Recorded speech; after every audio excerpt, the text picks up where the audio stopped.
You're looking at a map of a landscape that no longer exists. The tallgrass prairie covered 170 million acres and stretched from southern Canada to southern Oklahoma. The tallgrass prairie was the last ecosystem to develop in North America about 8,000 years ago, and it is the first to be nearly almost completely destroyed. That's where the problem for pollinators like bees and butterflies really begins. Prairies were full of flowering plants and used both for food sources and hosts for eggs. The loss of habitat has been disastrous for pollinators and grassland birds, with some species declining by 90% and others disappearing completely. Illinois once had 20 million acres of tallgrass prairie. Today, only about 2,200 acres of unrestored, never pastured prairie remains. That's less than 1/10 of 1%. The only way to really help pollinators and grassland birds survive is to put some of that habitat back. Studies have shown that native bees and butterflies prefer native flowers as their pollen and nectar sources. And as those plants have disappeared, the population of pollinators has plummeted. Insecticides, disease, parasites, global warming have also had impacts on those populations. Bumblebees, non-native honeybees, monarch butterflies, clouded sulfurs, birds like the bobolink, the prairie chicken, the short-eared owl, you name it.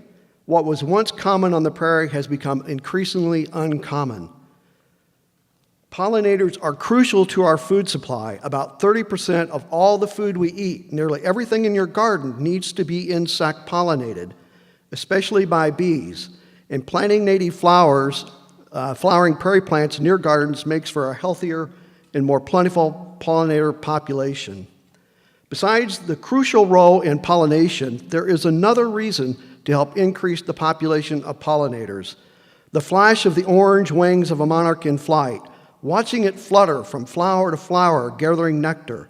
Those are things that connect us to nature and our place on the planet. We go from climate-controlled homes to heated and air-conditioned cars and workplaces. We are losing our crucial connection to nature. A backyard pollinator garden, an empty church lot filled with native flowers, those are things that can bring us satisfaction and joy because they connect us to nature. Native prairie plants are drought-resistant with their deep tangle of roots. The rich, productive soil that we have in Illinois is a direct result of the former tallgrass prairie. Prairie plants clean the water, hold the soil in place, and enrich it with nutrients. There's just no reason for not restoring the native habitat. It's always best if you can use local ecotype, prairie plants, and seeds when possible, but this is a difficult challenge. So especially in small spaces, I think it's fine to use hybridized prairie plant species that are available at nurseries and greenhouses. Anything is better than a yard filled with Kentucky bluegrass. Even small prairie plots are a boon to pollinator populations. In our tiny 8 by 11 foot pollinator garden, we regularly find 30 monarch butterfly eggs and caterpillars that we raise and release. We've released more than 1,000 monarchs over the past 3 years. We have common milkweed, swamp milkweed, butterfly weed in our pollinator garden, and those are the 3 I would recommend to people wanting to help increase the population of monarchs.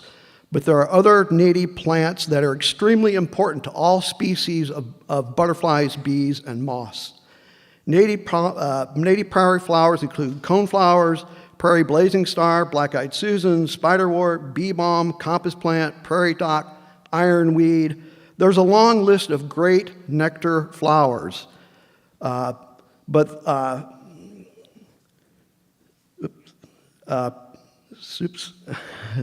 Backyards aren't the only place where for pollinator gardens, schools, churches, and nursing homes have large tracts of property that cry out for native habitat. Growing native prairie saves time and money by not mowing. A prairie needs little maintenance.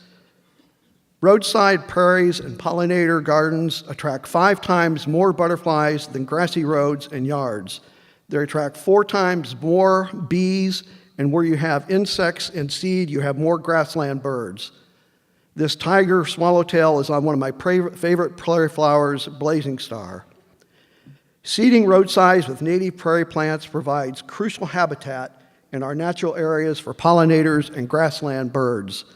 The plants are natural snow fences and enrich the soil. It's so easy to do, and only spot mowing or spraying is necessary to keep trees out of the power lines.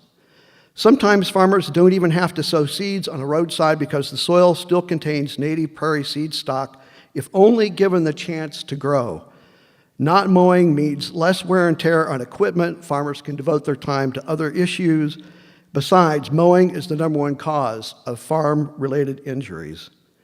Not only are native flowering plants crucial to the continued survival of pollinators, but they are also vital to grassland birds. The prairie chicken, once one of the most common birds of the prairie, is almost gone from Illinois. Bobolinks, meadowlarks, goldfinches like this one all benefit from native prairie. This is a cluster of migrating monarch butterflies. The photo was taken in September 2008, and that was the last year that we saw big clusters of monarchs on their way to overwinter in Mexico.